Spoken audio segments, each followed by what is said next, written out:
পটল চিংড়ি খেতে ভালোবাসে না এমন বাঙালির সংখ্যা খুবই কম। আর এখন বাঙালিদের যে কোনো অনুষ্ঠানে পটল চিংড়ি তো থাকবেই, পটল চিংড়ি ছাড়া চলবেই না। তো বন্ধুরা, আমি মিনতি পাল আজ আবার নিয়ে চলে এসেছি খুব সুন্দর একটা মজাদার রেসিপি, পটল চিংড়ি, তাও আবার মালাইকারি স্টাইলের। আর খুব মজার গল্প বলবো এই রেসিপি দেখানোর সাথে সাথে, তাই সবাই আমার প্রথম থেকে ভিডিওটি পুরোটা জুড়ে থাকবেন, স্কিপ না করে পুরোটা দেখবেন।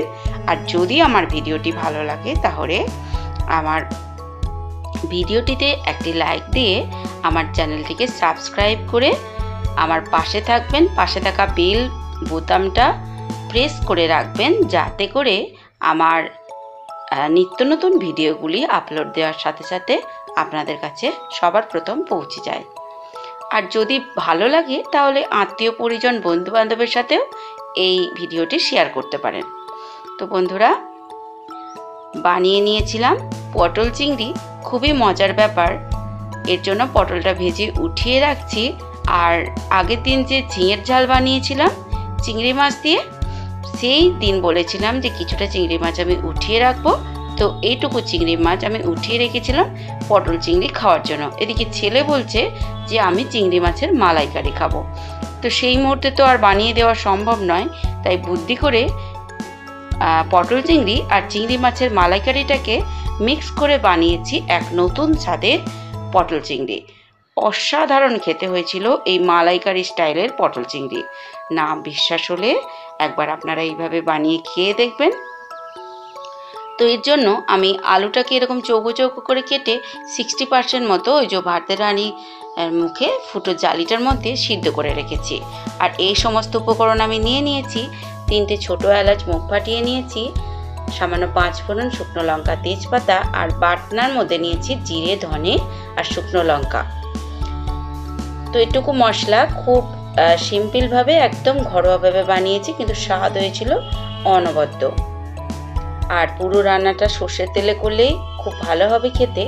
তো সর্ষের তেল কিছুটা পরিমাণ দিয়ে দিচ্ছি, যেহেতু পরিমাণটা খুবই অল্প। বেশি পরিমাণ বানালে কিন্তু মশলাপাতির পরিমাণও বাড়িয়ে নিতে হবে। তেল গরম হলে তেজপাতা, শুকনো লঙ্কা, 5 ফোড়ন আর এলাচটা আমি দিয়ে দেব। ফোড়ন হিসাবে তো এগুলো একটু ভাজা হয়ে যাওয়ার পর এবার আমি যে কুচিয়ে রাখা পেঁয়াজটা রয়েছে ওটা আমি দিয়ে দিচ্ছি। তো পেঁয়াজ আমি খুব বেশি ভাজবো না, একটু হালকা করে ভেজে নিয়ে ওর মধ্যে যে থেতো করে রেখেছি 4-5 কোয়া রসুন, সেটাও আমি মিশিয়ে দিচ্ছি।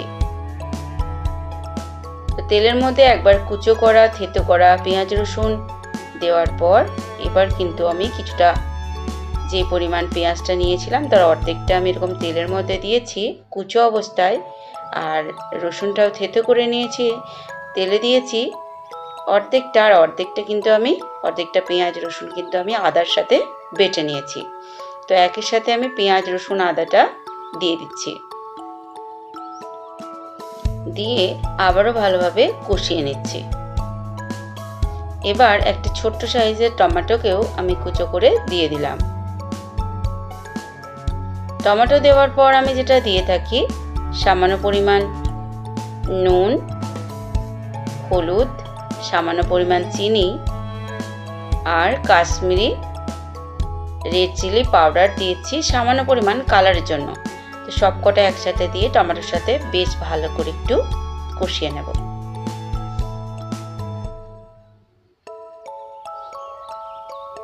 এবার যে মশলাটা বেটে রেখেছি ধনে, জিরে আর শুকনো লঙ্কা, ওটাই সামান্য পরিমাণ জল দিয়ে একবারে উঠিয়ে নিয়েছি।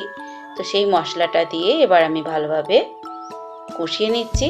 যেহেতু পরিমাণটা অল্প মশলা, তাই সামান্য পরিমাণ জলও দিয়ে দিয়েছি, যাতে মশলাটা পোড়া লেগে না যায়, খুব ভালোভাবে কষানো যায় তার জন্য।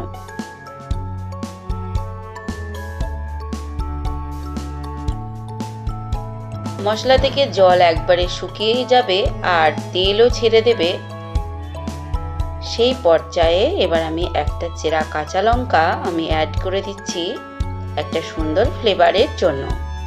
কাঁচা লঙ্কা দিয়েও আমি এবার একটু নাড়াচাড়া করে এবার যে 60% সিদ্ধ করা আলু আর যে নারকেলটা নিয়েছিলাম ওটা আমি গ্রেট করে নিয়েছি বা কুড়িয়ে নিয়েছি। আপনারা চাইলে এটা বেটেও ব্যবহার করতে পারেন, কিন্তু নারকেলটা এইভাবে দিলে আমাদের খেতে বেশি পছন্দ করে, যাতে করে নারকেলটা একটু মুখের মধ্যে পড়ে, তাই আমি এইভাবেই দিয়েছি। এতে করে খেতে খুব সুস্বাদু বলে মনে হয় আমাদের।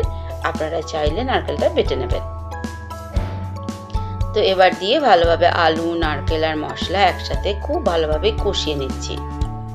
সামান্য পরিমাণ গরম জলও দিয়ে দিলাম, যাতে করে ভালোভাবে কষানো যায়। খুব সামান্য পরিমাণ দিয়েছি, হাফ কাপেরও কম, দিয়ে আবারও ভালোভাবে কষিয়ে নিচ্ছি। যেই জল শুকিয়ে আসবে এবার প্রয়োজন মতো গরম জল দিয়ে ঝোলটা দিয়ে দিলাম। ঝোল ফুটে আসলে এবার ঝোল যেই ফুটে আসবে অমনি ভেজে রাখা চিংড়ি মাছ আর পটলগুলো এবার উপর থেকে আমি দিয়ে দেব।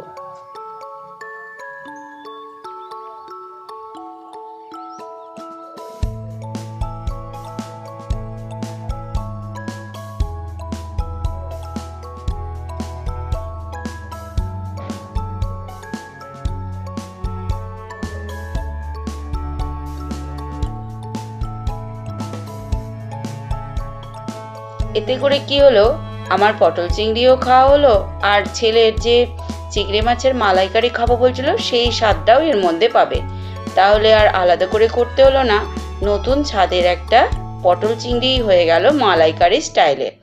সত্যি অসাধারণ খেতে হয়েছিল। আপনারা না বিশ্বাস হলে আবারও বলছি, বানিয়ে খেয়ে দেখবেন, মুগ্ধ হয়ে যাবেন।